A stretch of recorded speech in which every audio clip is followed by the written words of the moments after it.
Welcome to another edition of the AsIs podcast. I am your host, Shabazz. How's everybody feeling today? Hopefully, you're feeling good. It's the summertime. Time to kind of sit back and chill, relax. Don't take things that serious. You know, today is a good day. I'm feeling good. I think I look good. And I just want to pass some of that goodness right on off to you. So with that being said, hopefully this podcast finds you in the best mental, physical, and spiritual health. Hopefully this podcast puts a smile on your face. Summertime. Today's podcast is going to be a podcast like the rest of the podcast. Talkative, informative. But today we are going to take our mentals and direct them towards in particular conversation. And within that conversation, I am going to try to break down a couple of things that some may agree with and some may not. But to start off the conversation, we are going to start off with what spearheaded this conversation. And what spearheaded this conversation is Sharon Winbush. Yo, listen. You know, I like to have fun.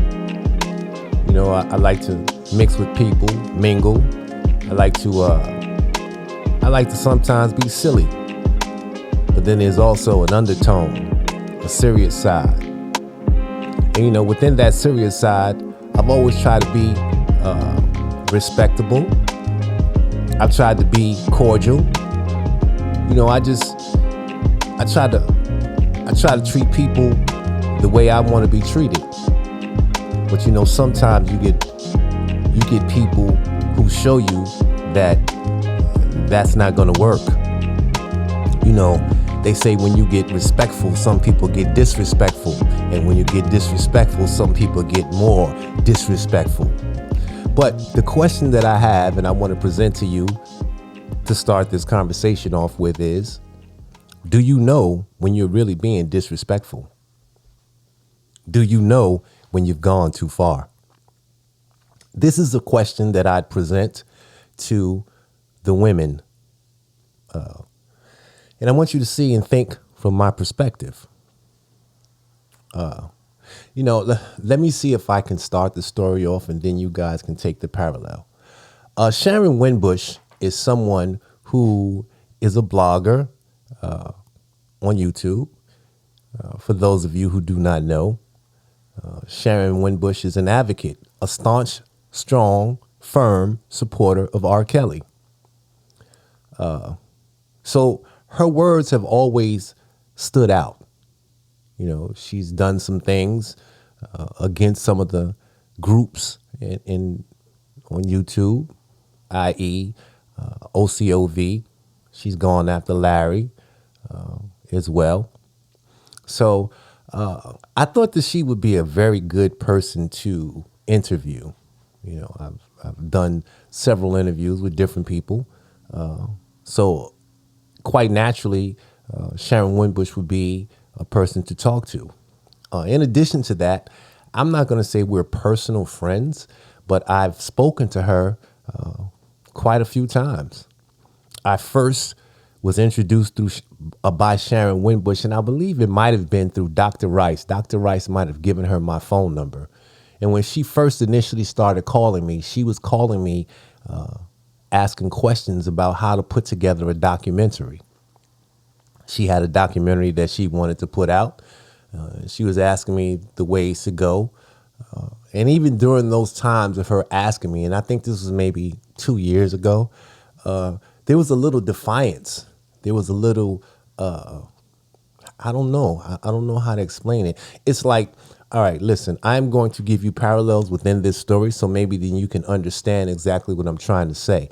She was questioning me, but she still had a sense of authority. She still had a sense of she knew what she thought she knew. So although I'd ask you a question, if the question didn't line up with what the answer was, there was a level of defiance. You understand? Like if I say, for example, you need to have 60 seconds of scenery behind it. She would say, well, why is that necessary? Well, why did you ask me the question? You understand? Like if you ask me a question and this is what I do, then this is how you should take it.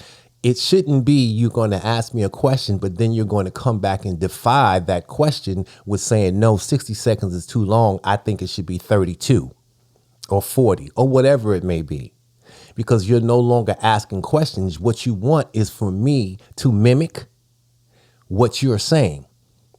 So you're not asking for my approval. You're asking for me to agree with you, to give you your own sense of confidence. And confidence is an excellent word. And here's why I say that, because there are people based on, before I go there, let me just tell you, no one has seen Sharon Winbush for a while. And Sharon Winbush, she shows her picture. Now, based on the picture that she shows, she's a pretty lady, right?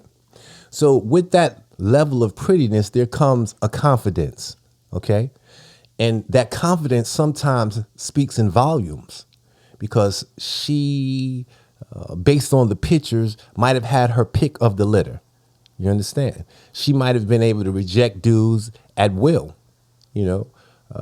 just based on her appearance. And there are women that are pretty who have, they have that option. But what happens is mentally, it starts to give you a false sense of security, because what you're depending on is everyone that you talk to admiring your beauty. And what happens is you somehow, your wires are crossed and you believe that you can say and do what you want because you're pretty. It kind of goes back to an old example, right? And it's something that I'm sure that people have heard. And I'm just keeping it 100 with you. Like half the time, dudes don't really give a damn what a woman got to say if she's pretty, because they're not listening to what she's saying. They're listening to the lust. They're listening to that ass. They're listening to them titties. You know what I'm saying? Like, so although you might think that you're delivering a message, you're not delivering a message. You're nothing more than a sex object. Now, there are some women who really don't know that. And then there are some women who buy into that. And so they believe, based on, how they look in their appearance, excuse me, that they can say and do as they please. But here's the problem. There's always somebody who don't give a damn about what you look like. You understand? Like there's always somebody who's going to say, yo, I don't care about all that. Like I've been there, done that 100 times. Like what makes you think because you got good hair, you're going to get up in my bed and be able to run my house? That don't mean shit. But most women who are in those type of situations don't realize that. And I'm going to be honest with you. A lot of that is based on the men. And 9 times out of 10, those men that they've been around, that they've been allowed to do that type of stuff to, they ain't got nothing going on. They ain't shit. You understand? I mean, at the end of the day, I would come from a single parent household. You know what I mean? Like a man's quick to drop a seed and leave. He might have 3, 4, 5, 6, 7, 8 baby mamas. You understand? Because that man also has had his wires crossed the same as the woman. And the reason why is because of who he is, his status, his money. So he starts to believe that he can say and do as he pleases because, shit, if you don't want to listen, I just go replace you. It works both ways with men and women. So this is where an undertone and an underlying of what conversations are made of. You understand? The shit is kind of deep because I'm not coming just from a surface level. I'm coming and I'm trying to break down the mentality of a Sharon Winbush. Now, what Sharon doesn't understand is I don't give a damn about none of that. Like at the end of the day, I don't care what you look like. I don't care what you think you own. I don't care about none of that. Because see, I'm a different type of dude. And I'm not saying it in a braggadocious type of a way. I'm just a different type of dude. I believe a man should stand on a man's 2 feet. Me and you, we not sharing an apartment and splitting bills. Like you have women who do that with men, and I am not knocking any man who does that. But at the end of the day, shorty, that's not what I call a man. So because you've been in a relationship where it's about togetherness and your togetherness is y'all split the bills, as far as I'm concerned, you ain't been with no man. You was with a boy. You dig? Like now, if there are men who are listening and are in those situations, I am not disrespecting you at all. Because everybody does things different. I just am an old school dude with an old school mentality. And I believe, as even the Bible says, and even in Islam, the man is the head of the household. So you have to take the responsibilities of what comes with that household. And anytime you misdirect your energies and accept the help of a woman with a man decision, you're not a man. And a man decision says, I have to pay the rent. You understand? Especially if it's my place, because guess what? Whether she lives with you or not, you still got to pay the rent. You understand? So I don't believe in that, yo, I'm going to move her in with me and we going to make the bills easier on me. No, nigga, you need to have the bills paid regardless to whether she's there or not. You understand? That's my mentality. And then there's another mentality that if you move in with a woman, you immediately take away your man card. Like it's gone, as far as I'm concerned. Like if anything, what you better do is tell shorty, yo, listen, we gonna start again, and I'm gonna go get this spot, and I'm gonna get it in my name. I'm gonna do what I'm supposed to do as a man. And see that right there, that gives you a level of respect that cannot be removed. Because when you move in with her in her place, where her name is on that lease, you are subservient to her. Because it's hers. And I don't understand the mentality of living with her and you calling yourself the man. You're not the man. She is.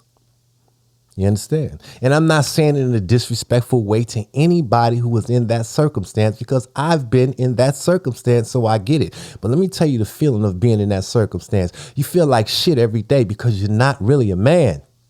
See, we play words, games, and all of this kind of crap. But when you break it down and you really think to yourself, feel what I'm saying to you. And I'm talking about when you break and dig deep down into yourself as a man, when ain't nobody around, when you shaving in the mirror, when you shitting, when you showering, and you are in those kind of thoughts, you got to accept the truth, son. Like, that's just what it is. I don't care if you like it or if you don't like it, because this ain't about that. And so what I'm trying to say is this is the aura of an alpha male. You dig? That's an alpha male. And there are different levels of men. There are also different levels of women. So when you look at the story that I am about to tell from that angle, you will get a better understanding of the person that I am talking about.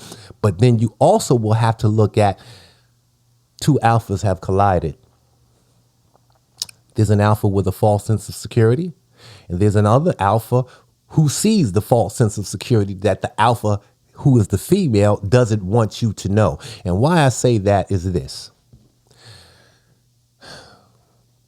I was going to do the Sharon Winbush interview. Now, you know, just being righteous is just being, because we had a relationship, platonic, prior to us scheduling an interview, I felt like I was going to be fair. So there were some things that I found out, people that had emailed me and told me about, that I felt like, yo, listen, you know what? I'm not going to side swipe her. And what that means is, like, you know, sometimes you can set up an interview, right? And like, for example, and I'm just using this as an example, okay? Like, I've done an interview with a cold monster, a killer. I'm not going to say who he was. He was on the cover of my magazine, but he had a secret. He used to like running up in chumps. He had been in jail, and he was a booty bandit. You know, now booty bandit is, they taking booty, whether it's, you know, consensual or not. They had to knock you out to take it, or you was going to give it up, either way. But that was his thing. But he was a murderer, a killer. Now, when I'm sitting down listening to his story and he telling me about the money he made and all of the glorified things that he did, there's one part he didn't want to tell me about. And that was the part of him knocking niggas out and sliding up in their behind. Now, what he didn't know that I knew was I knew that, because I did my homework. And all you got to do sometimes is, like, there are two levels of information. There's a public information, and then there's a block information. The public information is not going to tell you behind the scenes of him knocking dudes out in jail and sliding up in them. But the block is, because you know what? I might know Shorty, right? Shorty name is Teresa. Teresa know him. Teresa know the real deal. But what he don't know is he's giving me the information based on the public, but I've done my due diligence and I talked to Teresa. So now, if I'm a sucker or I'm on some dirtball shit, you know what I do? I start the interview. I listen to him talk about how many niggas he shot.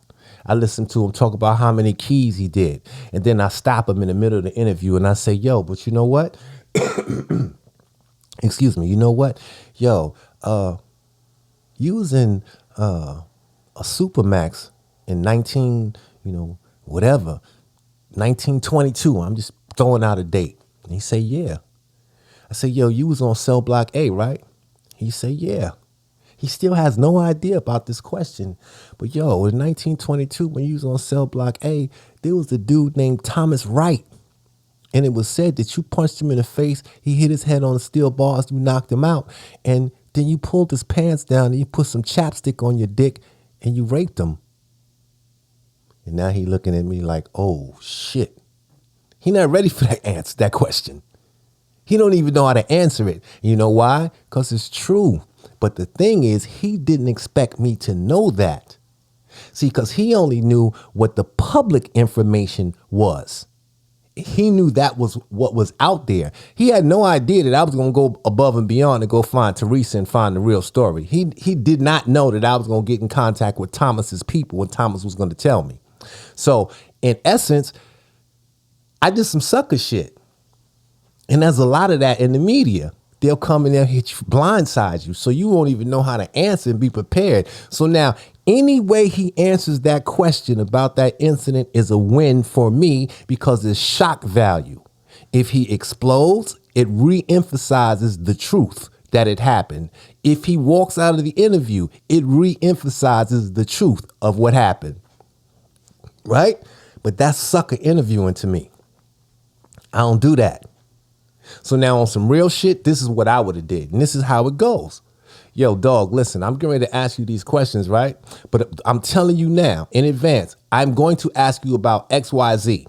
And XYZ is in 1922 on cell block A, you raped such and such and such. I'm going to be fair and give you a chance to actually answer that question. And I'm also going to give you a chance to let you know this is what I'm coming with. For me, I think that that's righteous. For me, I think that that's the right thing to do because I'm not trying to sideswipe you. You understand? I'm not trying to blindside you. I'm not doing this for shock value. I am asking you a question that is relevant to your story because although you may not think that has anything to do with it, it does. Because what does it show? Your character. So although you might have killed 22 people and you might have sold all the drugs in the world, I don't care about that because everybody already knows about that. What I want to know is your character. It's the same thing they do in court when they have, what do they call them? Character witnesses.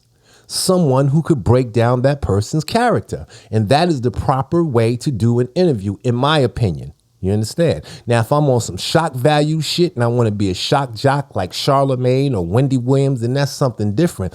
But I don't try to do that to people. I ain't going to put you out like that. I'm going to let you know what's up and I'm going to let you know this is what I'm asking. You have a right to answer the question or you don't. I did that with Sharon Winbush the day before the interview. Now, let me tell you, when I did that with Sharon Winbush, again, because we had a relationship platonic and we had talked on the phone and I had went through her question answering sessions, I felt like, yo, I'm not going to blindside Shorty. And here's one of the questions in the blindside questions that I wonder about. According to her own post, which I have, there was a time where Sharon Winbush broke down an incident about a charger or something, and someone had accused her of stealing. And she says that she was walking around the house and she was trying to find a way to get in so she could retrieve her charger. And she goes into in detail about, this, that, and the other, and blase, blase. This is in Sharon Winbush's own words. This is her own words. So I tell her about it. She flipped. She went into, I'm not answering that question, and you don't know, and what does that have to do with this, and what does that have to do? First and foremost, what people don't realize is when you put anything on social media, anything that you put on social media has something to do with whoever you are, because there's a parallel. And when you put it out from your own page, it has everything to do with you. So now, you can't be validated as an R. Kelly supporter if you've put something out and someone finds it and questions you about it, because now it questions the validity of you being able to even tell a story about R. Kelly. And the reason why is because if you was a liar back then, why would I believe you today? If you were a thief back then, why would I believe you today? That's what it had to do with. Now, when she flipped out on me, I said, yo, Sharon, hold up. And this is exactly how it went. Sharon, hold up. Listen, shorty, I fuck with you. You know I fuck with you. Don't get mad at me. You should respect me, if anything, because I'm trying to warn you and tell you, yo, I'm going to ask you this question. And the reason why I felt it was very important to ask her these questions, I'm going to keep it 100 with you, is because I knew what her intent was. Her intent was to talk about R. Kelly, but she was going to go after a couple of people. And one of those people was going to be Larry. Another person in the group was going to be OCOV. So now, I am not pro Larry. I am not pro OCOV. I am not con Larry. I am not con OCOV. I have a problem personal with Larry, but there's a difference between personal and business. I am not going to let my business suffer because of my personal feelings. However, I do know that once she opened that door for confrontation with both Larry and OCOV, she was going to also open the door for people to do what? Dig in on her. So I gave her the option to confront it before it happened, because if I got the information, they could get the information too. I just think that that's the right thing to do. She didn't see it that way. So she went on and on and on. And, she came out with that alpha female, I'm pretty, and I'm going to say what I want personality. I took it for a minute. You know what I'm saying? Like, I understand people, and I always try to understand another person's perspective. See, because sometimes you can see things in others that they don't see in themselves. You get what I'm saying? Like, so I understand, and I understand people's emotions. So I took it. I told her, okay, listen. She asked me, she says, okay, so what would have been the other question? Now, the other question is, in addition to that, Sharon is alleged was running around trying to play as if she was a supermodel, or using a supermodel, a BBW's supermodel's picture. And people were saying, this is who she's pretending to be. Now, I didn't really give a damn about her doing that. It was just going to be a question. And the reason why it was going to be a question is because, again, it showed her character. If you were going to pretend to be, somebody else, then how credible are you to talk about R. Kelly? Now, someone actually sent me the post of her catfish, allegedly. And she was catfishing as a model called Ashley Graham. Now, Ashley Graham is a BBW Caucasian female. From a distance, based on the pictures that Sharon has of herself, they would look as if they were together. Now, people were saying, and there were people saying this, that she's catfishing, trying to pretend and pass herself off like she was them. I didn't even get to tell her that part. And the reason why I didn't tell her that part is because she had already flipped about the first part. So I let it go. So I said, I'm going to call you in 5 minutes. We're not going to talk about that. She said, Shabazz, I only want to talk about something with R. Kelly and something with Larry and something. Okay, fine. But in my heart, I didn't feel it was fine, because I felt to myself, in all honesty, if you come up here and you attack anyone, you better have some ground to stand on, because they are going to attack you back. Fair is fair. Like, I'm a different type of dude. There ain't no fair in fight, right? But not with me. I believe fair should still be in fight, especially if I am the referee or the moderator of it, because it is my moral obligation and responsibility to make sure that it's equal in its fairness, especially on my platform. I don't care what nobody else do. You know, I'm not like them other dudes. Like if I say something, you know, you want to block me. I was on someone else's page and I was like, yo, I called in and, you know, somebody said, I'm not letting Shabazz talk.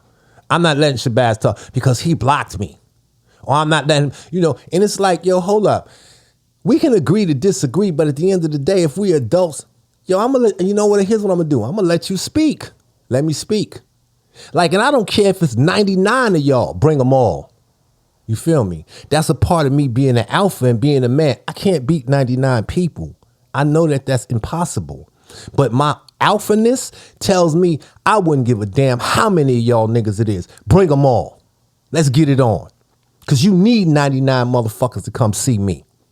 You understand? But I know in my heart I can't win. But the point is I am going to still at least be fair and opening that door and giving it a chance to happen. I'm not just going to push you to the side and be like, I'm not even going to let you talk. Nah, that's not how the game is supposed to go. So with that being said, Sharon decides, okay, I'm mad at Shabazz. So I call her back in 5 minutes because I had to queue up everything.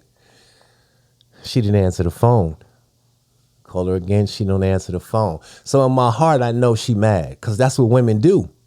You know, they all get on the same shit. They block your phone calls. They block your texts. They don't answer. Yo, that shit is so typical with women that it's not funny. And I don't know if they think that they are the only ones to do that, you know, as in Tanisha does it, and then Sarah does it, and Barbara does it. But little do they know, all three of y'all do the same shit. So as different as you think you are, you ain't no different than nobody else because all three of y'all do the same shit. That's how I looked at Sharon. So I said, I'm going to chill. And that's what I did. Waited till the next day. I texted that night before the next day. And I said, yo, you know, I explained to her, I understand that you feel however you feel, but yo, I caught myself being real with you and giving you an opportunity to be prepared for what I was about to ask you. You playing me to the left. I didn't think about it, put the phone down, went to sleep, woke up the next day. One of my phones is, you know, have the ping that I got messages and I read it. And she's like, yo, I'm not playing you to the left. I'm just still mad. Now, for me, for you to hold and harbor that much anger, there's some truth to it. And the reason why I know there's some truth to it is because the posts that I have about you come from your timeline. You type that shit in there. Now, we go on. And she tells me about what she can talk about and what she can't talk about. And I say, Sharon, it's cool. But then she gets a little aggressive and she says to me, well, yo, I tell her, Sharon, I got to say something because I put you out that I'm getting ready to interview you next. Delay it. Just tell him it's been delayed. Yo, Sharon, we don't do business like that. Yo, listen to me. On some real shit, if I say something, feel what I'm saying to you. If I give you my word on something, that is what it is going to be. I ain't going to say it. If I tell you I'm going to be there at 10 o'clock, shorty, I'm going to be there at 10 o'clock. If I'm late, I'm going to call you. But my intention and my doing is going to be there at 10 o'clock or I'm not going to say that. And this is what I've learned to do as a result of being an adult. You understand? So when I put you out and say, this is who I'm bringing next, if you do not show up, I have to give an explanation as to why. Because otherwise, I'm a fraud. Because you know how many people will be starting to post... Yeah, next week, Jay-Z is going to be on my platform. And then everybody just forget. But no, I don't forget. Because I remember last week and I'm like, yo, nigga, you said Jay-Z was going to be on your platform last week. What happened? So you not responding, tell me what happened. What happened is your ass was a liar. Nah, that's not what you're going to get from Shabazz. But her response was, stall it, Shabazz. I'm not stalling it, Sharon. Like, you know what? It's another day now. I took all that shit from you yesterday, but now you playing with my business. We ain't stalling shit. Then she got aggressive again. And she started talking to me from the alpha woman perspective. And enough was enough. Now, before I'm going to tell you what really pushed the straw to make it enough, she's a liar. She says, before we got to that thing, she says to me, well, you know, I am going to be a witness in R. Kelly's next trial. I am working closely with Jennifer Bonjean. Her and Bruce are going to be witnesses. She keeps throwing up Bruce, which is R. Kelly's brother. And, you know, I don't know, Bruce, if you listen or not, but Shorty a fraud. And Shorty use your name for leverage. She's latched on to you for leverage. That's it. That's all. You might be a good person. You might genuinely like her. But this is Shabazz's opinion. Sharon Winbush has latched on to you so she can try to maintain a sense of belonging in the R. Kelly saga. Now, let me tell you what I did. We had a conversation, and one part of her conversation is while she was saying she's going to be a witness, we started talking about Lisa and Cassandra Kelly. And she has a passionate hate for them. And I don't really understand it. I'm not going to go into that because we keep covering that same thing. Yo, the Mann sisters, they say that's his sisters. You know, he co-signed the being his sisters. If people can't accept that, I don't really know what to say. That came out of R. Kelly's mouth himself. So I'm not going to go there. But I know she has a passionate hatred towards them. And I don't understand why, because I can understand one of the family members, if they disagree that Lisa and Cassandra is not a part of the family, a family member being Bruce or Carrie, I can understand that because those are his brothers that everybody knows about. So them complaining or saying something about it, I get it 100%. But if you ain't Bruce, you ain't Carrie, you ain't Teresa, you don't have the right to stand there and fight somebody about who's official and who's not, as far as I'm concerned. People can do whatever they want to do. But as far as I'm concerned. So she has this thing and this hatred against them. So we get into that conversation for a moment, but I want to get off of that conversation. I don't want to talk about them. And the reason why I don't want to talk about them is because now you're trying to dictate who I should talk to and who I shouldn't. But now what she does is she also brings in the part that Jennifer Bonjean is using her for a star witness for the trial upcoming. So you know what? I'm tired of it. Like now I'm tired of the lies. So I text Jennifer Bonjean. And if Jennifer Bonjean is listening, I'll just tell you, be honest. She didn't respond. She did not respond back to my text. I could have called her. I didn't call her phone. I just texted her. And I'm sure she's getting tired of people texting. And I'm not even going to do no shit like that no more. But I wanted to make her aware that Sharon Winbush is crazy. If this is, and what I said in the text is, if this is who you are using as a star witness, you need to think again because she's a fraud. And you want me to tell you why I did that? I'm going to tell you why I did that. Because if I have information of her passing herself off as someone else, allegedly, and if I have information of her actually stealing from R. Kelly, and this is why she was fired, why would you want to use somebody like that on a stand to testify about that man's character? You're a fraud. You're a thief. You're a catfish. So how the hell is that going to help R. Kelly? Now, let me tell you something in defense of Jennifer. Even though I am critical on how she maneuvers, let me explain this about Jennifer Bonjean. Jennifer Bonjean is a white woman. You understand? Jennifer Bonjean, I don't care how brilliant y'all think she is. She don't know black culture. She don't. She don't know black frauds. I looked at her on a news clip. And it wasn't a news clip. It was a YouTube clip when infamous Sylvia said, "Hi, I'm Sylvia." And you know what Jennifer Bonjean did? She smiled at her and shook her hand. You want me to tell you why? Because white people like that are non-confrontational. Jennifer Bonjean is a millionaire lawyer. She not about to sit there and say, "Oh, so you're the one who was sending all of them checks that I told you I didn't want no more." She shook her hand. I watched her take a picture even after Cassandra whispered to her to tell her who Hollywood Next is, and she took the picture with Hollywood Next. You know why? Because whether she thinks Hollywood Next is crazy or not, Jennifer Bonjean is not going to be confrontational and be like, "I'm not going to take a picture with you," because she don't know who crazy and who ain't. White people are not doing that, just especially not on that level. So now, because of that, Sylvia had the opportunity to show on camera that she says, "Hi, I'm Sylvia." Now, if that would have been a black person, and that would have been a person that wasn't on the same status or level as Jennifer Bonjean, that person might have said, "You Sylvia, so you the one who was," it would have been a different ball game, right? If it was a different person than Jennifer Bonjean, when Hollywood Next ran up on her, "I'm not taking no picture with you." But we're dealing with a different mentality, a different aura, a different type of a character. And she is non-confrontational, especially surrounded in a sea of black folks who want her attention. Because these lawyers of R. Kelly's have turned into rock stars. And so when you have a page on YouTube, you need some credibility. What better credibility than to be able to sit down and talk about, I took a picture with Jennifer Bonjean. Jennifer Bonjean is the bomb. Like, I heard the same thing that people are saying about Jennifer Bonjean. They said the same shit about Nicole. And Nicole was not the bomb. Sorry. I know both of them. You don't even see me in pictures. Like, at the end of the day, my entire career has been take a picture with my product because I got a very firm belief. It don't matter. And I got this from a movie.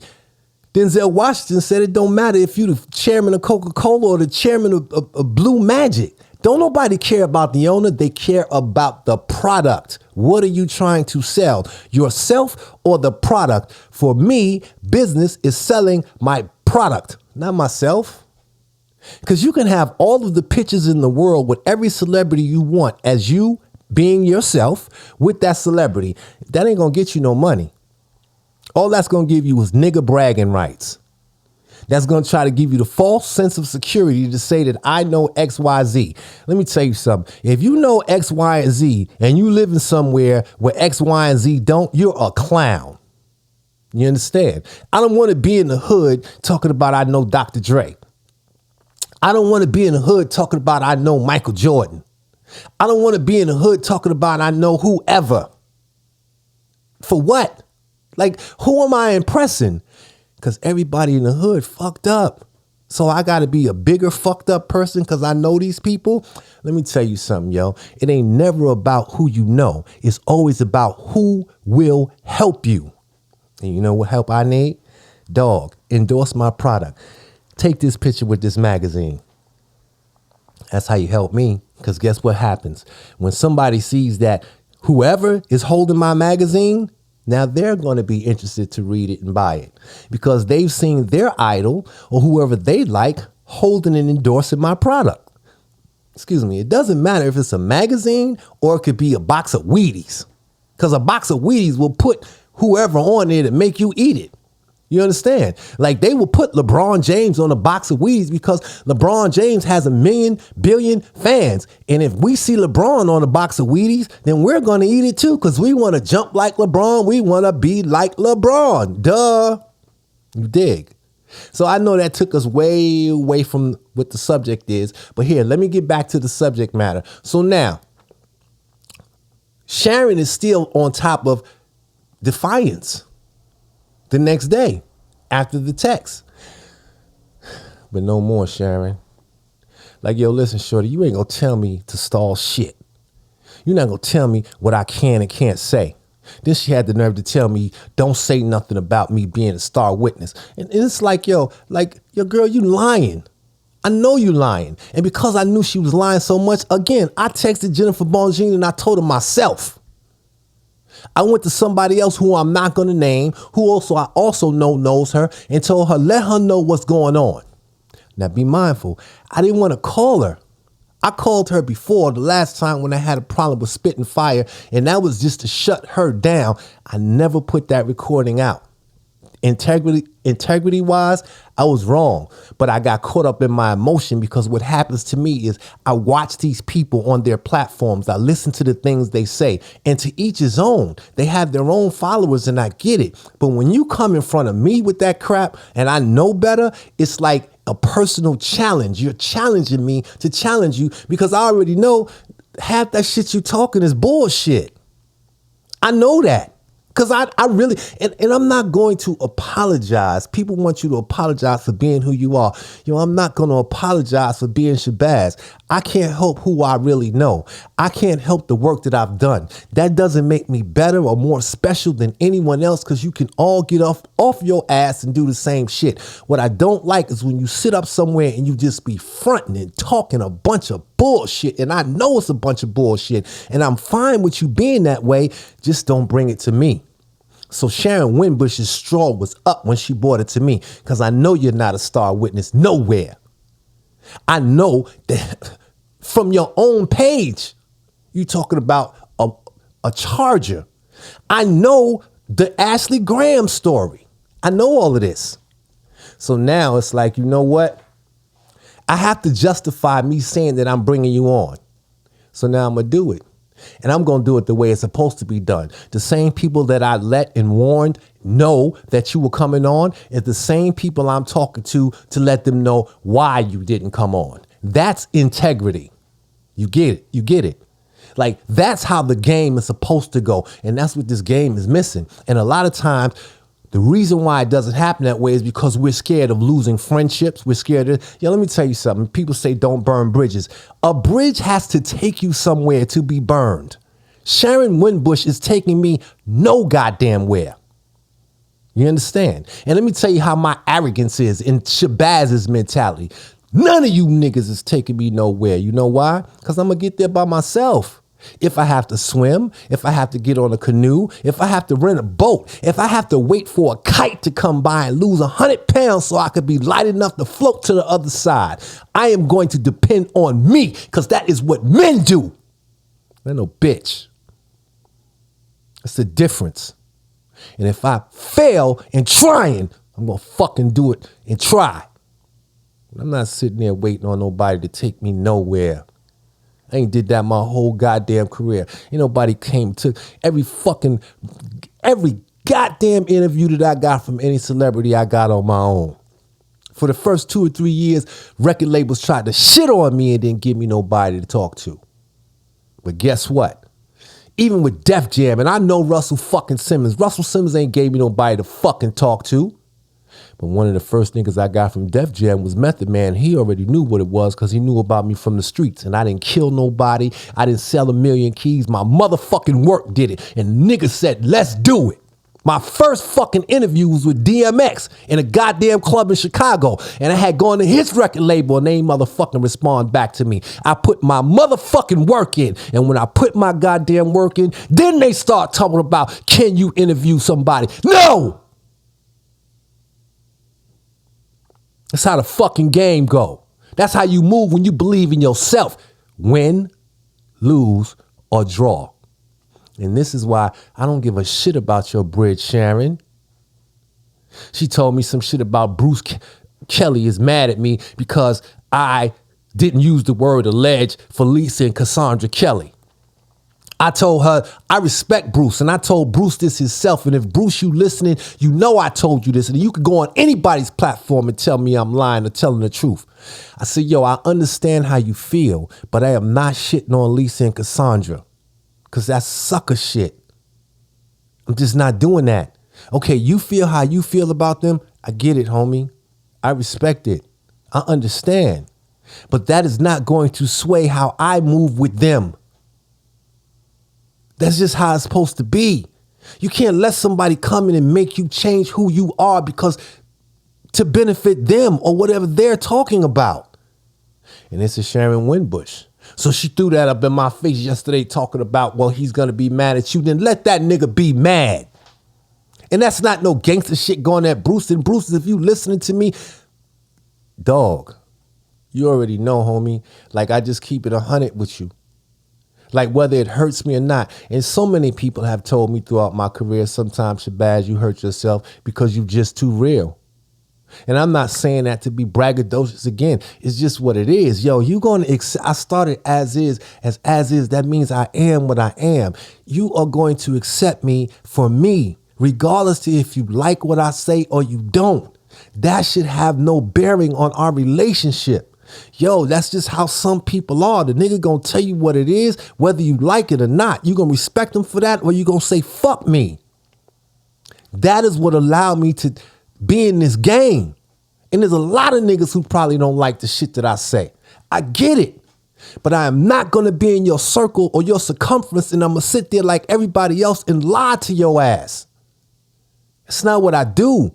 That's not how I sleep at night. That is not what makes me be a man. And you do not have to agree with my technique. You could do it differently on yours. So be it. But that ain't gonna change who I am. So Sharon, that shit you was talking, I told you yesterday, that shit ain't gonna fly because I'm not listening. You know what she did? She hung up the phone. And before she hung up the phone, don't talk about what we talked about in confidence. There is no confidence, shorty. There ain't no confidence. You're talking to me because I am a media person. You're not talking to me because you like me. You talked to me in the beginning because you wanted to pick my brain about doing a documentary. You wasn't talking to me because you just didn't have nothing to do. And when you started talking, you was condescending in your conversation simply because you must have thought 20 years ago you was a dime. But that was 20 years ago. And 20 years ago, I had a dime. And 20 years ago, I had a dime that was 20 years younger than what you was and looked 10 times better than you, and I baby mama ass. A couple of them. Don't ever get it twisted. Ever. And let me tell you this. I don't brag about baby mamas and all that because that shit means nothing to me neither. What I will brag about is I've taken care of all of my children. I have never been in child support court. Do you understand that? Never. And some of my baby mamas was mean bitches. But the one thing they knew, that nigga gonna take care of his kids. If he got it, he gonna give it up. He gonna make sure they straight. You understand? And I don't know, some of them have been on public housing and got vouchers if you got to give up the baby, that whatever. But you know what? When it came time to give up my name, I guess they said, my name was Periwinkle because they ain't telling my name because ain't nobody come knocking on my door talking about no child support. Because, my attitude was I would have paid the child support and then gave my child double. That's how I move. And I got baby mamas that people in the world, some of you niggas know. I ain't going into names and all that. You understand? Like if they dig, and ain't nobody about to tell you, he did something different. So it's not about, your baby mamas or how good they looked or how good they didn't. It's about, did you take care of your fucking children? That's what's fucking important. Were you a man to raise other men? And when you're a man trying to raise other men, there are some things you're just not going for. Sharon Winbush, I'm not going for it. I don't care what you look like. I don't care what you think you used to look like. I don't care if you show your face. I don't care if you don't. But you will never, ever in your motherfucking life come on my platform and dictate how I do what I do. I don't care if you call or talk to Bruce. You want to tell me that you talk to R. Kelly. I don't give a damn about you talking to no fucking R. Kelly. See, that's what's another thing that's messed up in this. When people come and say, well, I talked to R. Kelly and I did this and not that. And so now you think you know so much. If you know so goddamn much, get his ass out of jail. Otherwise, shut the fuck up. That's how I feel about it. We can have a conversation. We can talk about it. But don't come to me throwing up no bullshit in my face about this, that, and the other. And you such an expertise and you got this and you got that. Well, why ain't your ass in court? Why you ain't in court? Why you ain't testify? You know so goddamn much. You can read them transcripts backwards and forwards. You know the dates that this happened. You know when this girl lied, when this girl didn't. Why the fuck wasn't you a star witness in this trial? It's too many niggas with all of that. Now, if you come from the angle of just having a conversation, I could listen all day. But don't come from the angle of an expert and telling me this, that, and the other, because then I'm going to discard you. It's the same as people get mad at me. Shabazz, you against R. Kelly, and you shouldn't say this. And you say, why not? At the end of the day, I am pro-justice. R. Kelly is the catalyst to spearhead that, because in my heart, I do not believe the things that he was found guilty of, he is all guilty of. I know without a doubt there are some things that were probably done. I do believe they were exaggerated. And I do not believe exaggeration calls for 30 years in jail. I just don't. I do not support child molesters. I do not support people that do anything to children. And the reason why I'm saying this is because some people have tagged him with those things. A child molester to me is you molesting somebody 11, 12, 13, 14, 15 years old. That's child molestation. That's, I haven't seen anybody that's come up and said he's done that. So for me, even with that being said, I am not going to support somebody who's in the wrong, but what I will do is support what's right. All right. And so even when you're wrong, there is a guideline as to how far you can take revenge for being wrong. In other words, if you steal a coat in New York right now and you're a 3-time felon, understand what I'm saying to you. You stole a coat that was less than the value of $50. And I did this story in my magazine. As a result of a $50 coat, a man got 25 years to life. Did he steal? Yeah, he did. Did I know he stole? Yes, I do. Does he deserve 25 to life? Hell no. That's my position. You can't get mad at me for that. And now you can't get mad at me for saying, well, I'm going to talk about this and talk about that. But you don't want me to tell the true parts of R. Kelly, the real shit. You just want to hear the buttercreamy shit. And it's just like I told the lawyers in the beginning. If I would have made a documentary that just told the butter and cream, nobody and their mama would have ever believed it. Because you painting this man to be an angel. He's not an angel. None of us are. So I wasn't even taking a job where you wanted me to lie. Like, in order to win a fight, you have to come to the table with a level of honesty. Put your cards on the table, son. If I have flaws, I have flaws. Your Honor, you're not going to hold that against me because I am going to bring them to you. We are going to let the court know what it is. But what does my flaw have to do with this case? But now when you hide the flaws, it has everything to do with the case because the flaws is the character. And the character is what made you do and create the acts that you created. Now you're doubly fucked up because all they're going to do is dig up the dirt, and the first part of the dirt is going to your character. And that's going to make the jury believe this is why you were a monster. So for me, the way I approach it is entirely different. You ain't going to see Shabazz rob 7-Eleven, and when I get caught, I try to pretend like I'm a reverend and I pretend to something, but they're going to find out because they're going to dig. I was accused of robbing a 7-Eleven, but I'm a pastor at a church. So I'm denying it. But because the media is going to be what the media is, they're going to dig and find out that I stole a pack of Now Laters in the 4th grade in 1986. That one piece of information that I withheld for the Now Laters that I stole in 1986 is now going to cast a shadow and a doubt for me robbing a 7-Eleven in 2022. So you know what you do? Yeah, I stole some Now Laters in 1986. Okay, I was a kid. I was 7 years old. I'm going to take away that doubt because I'm going to tell you myself. Y'all don't understand that type of logic. So when I tell you the truth, now you saying, oh, there's the undertone. You don't like R. Kelly. Yo, I don't care about all that crap. I did my homework. Somebody left on my page something about Ron Isley and Charlie Wilson, Kelly Price. And then, Brilliant is R. Kelly. The music he made is R. Kelly. The business practices with each one of them made them not like him. Ron Isley ain't testified for R. Kelly. Charlie Wilson ain't testified for R. Kelly.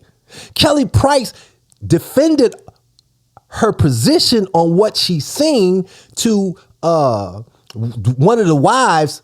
I forgot his name, Tim or Tom, whatever his name is. She defended that, but she has a problem with R. Kelly. It was a business problem. Like, I know shit that y'all don't know. And you know what? I ain't even gonna say it like I'm special because a lot of people know.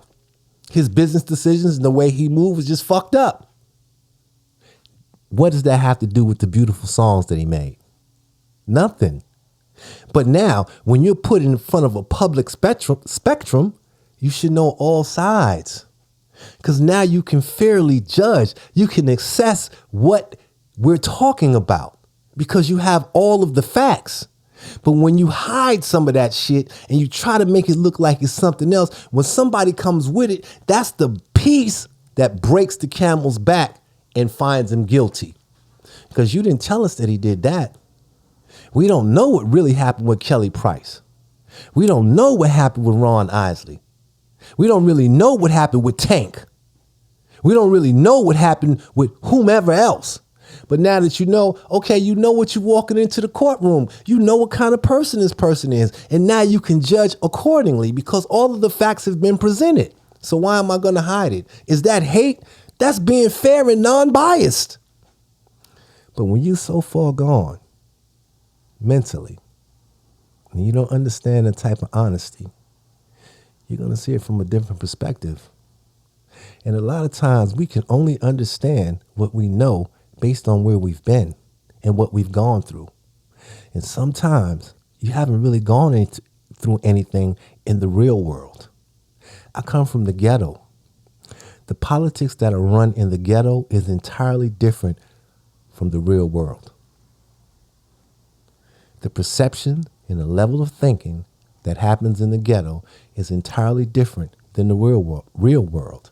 The closest example I use is snitching. In the ghetto, people believe if you talk to the police about anything, you're a snitch. In the real world, it's your right to talk to the police. In the ghetto, whether you're involved with a person or not, if you tell on that person, you become a snitch. In the real world, people don't think like that. So now you get a ghetto person who makes it out of the ghetto and comes into the real world and they're culture shocked. Because the shit that they were taught up to believe when they came from where they came from is not the same of how it is. And it's the same as Sharon Winbush and the women I tried to explain in the beginning, when they have the alpha attitudes to pick and choose from the men that they pick and choose from. When you're dealing with a certain type of man, you can go through, saying what you say and picking and choosing how you want to. But when you get in the real world where nigga don't need you for shit, you're not a come up to me, I don't give a fuck about your money, I don't care about how you look, you can't say the same shit to that type of man. Because you're replaceable. As bad as any female thinks she is, there's a million badder females. The world, and remember this, is bigger than your block. Sometimes you have to get off of that block to understand that. A lot of us don't get off the block. And when we do get off the block, we want to take the block and bring it with us. You can't do that.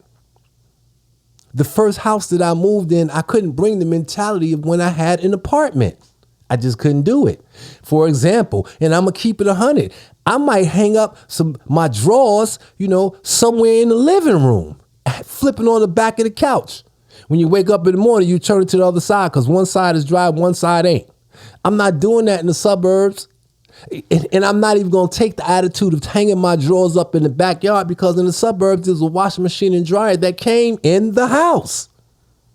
I know it is a small example, and I know it's far-fetched, but it's just real. I can't do the same shit. Now, you can do it if you want to, quote unquote, keep it real, but who you really keeping it real for? Because the level of what you're keeping something real for is pertaining to people you've left behind. The objective of being poor is to no longer be poor. The objective to getting out of the hood is to get out of the hood. Being hood does not require that you stay there, both physically or mentally. What it requires is that you understand. A lot of niggas don't understand the game, yo.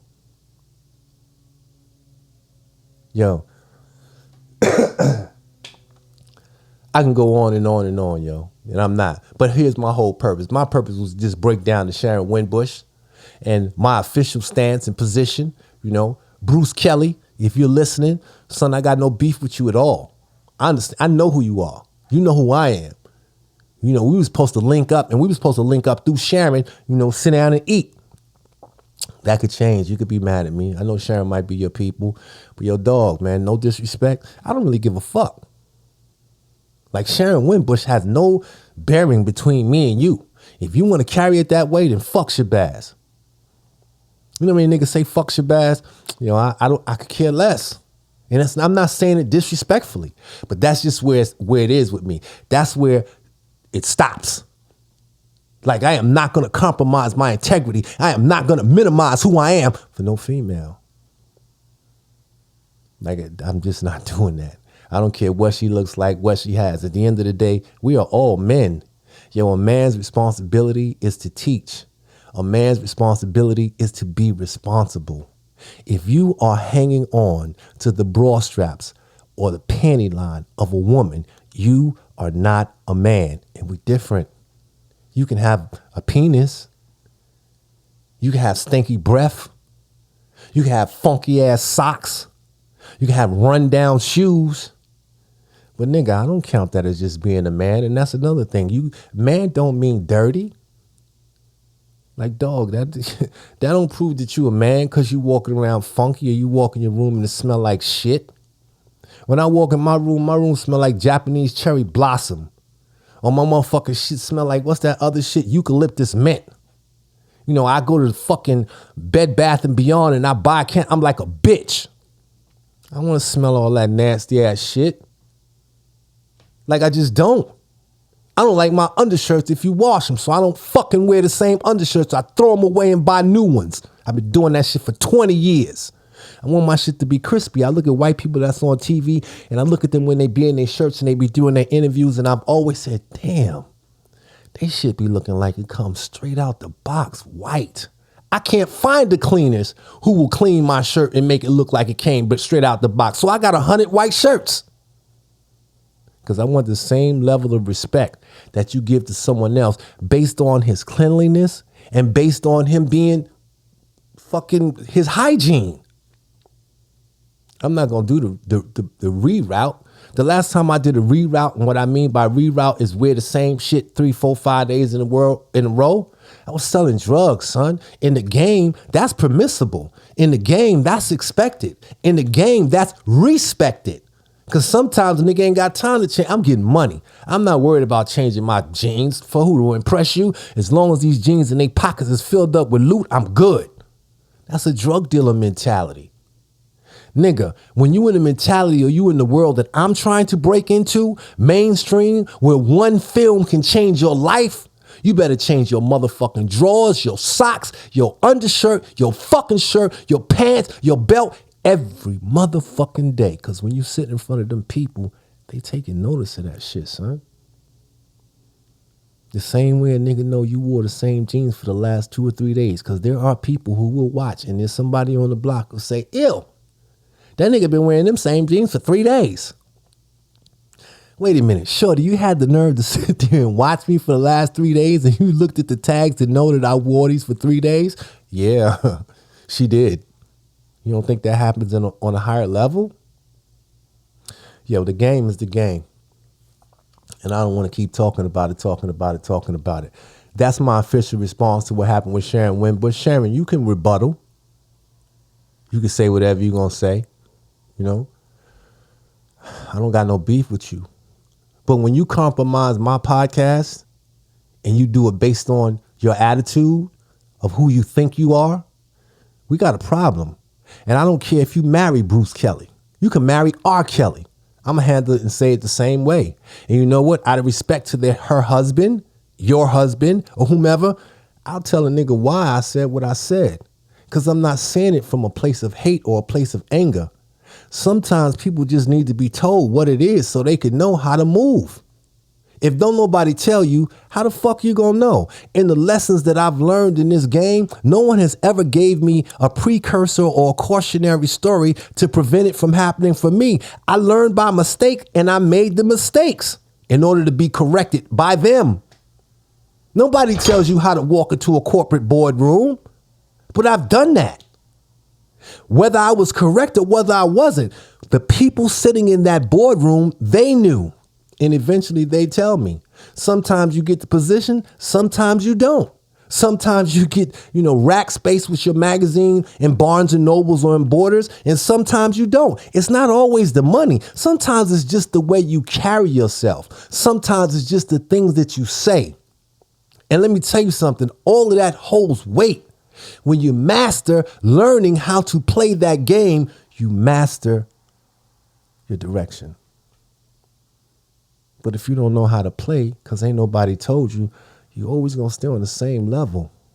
And you're always going to be around a bunch of niggas trying to look better than the niggas you're around.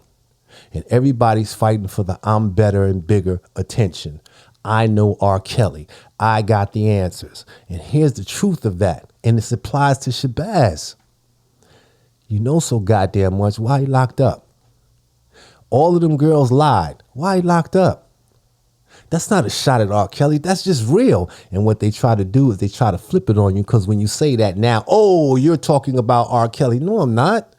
I'm telling you what's real. Everybody ain't ready for real, yo. I might start another podcast and call it Real Radio. I don't know if it'll work, though. Yo.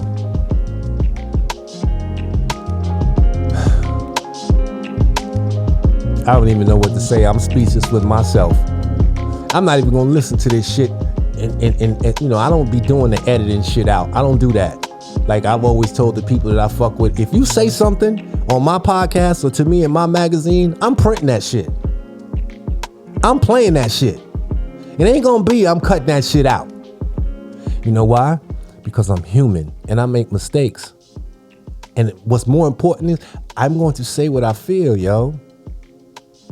Never minimize who you are for the sake of somebody else to maximize on your behalf. Never allow anybody to belittle you. If that's what it is, that's what it is. When I come into the game, I'm going to tell you the truth. And if you don't think it's your truth, it's my goddamn truth. You accept it or you don't. Sharon Winbush, you need to try that shit. Now you come on back and go sit in front of some flowers or sit in front of the lake and try to come anti-Shabazz. I don't want to beef with you, shorty. I just had to tell what it was because, again, you affected my podcast and my listeners. We don't have to go back and forth. But if you want to and you want to continue to do the nigga thing, you know, that's your right. But let me tell you something. I can dig, too. The information that I have that I warned you about, I didn't dig for. People just gave me. Like, and these are your own words. I could dig farther than that. And you know what? I'm going to just tell one more. I'm going to show you how much of a dig I got. This is what I heard. You wrote R. Kelly a 12-page letter.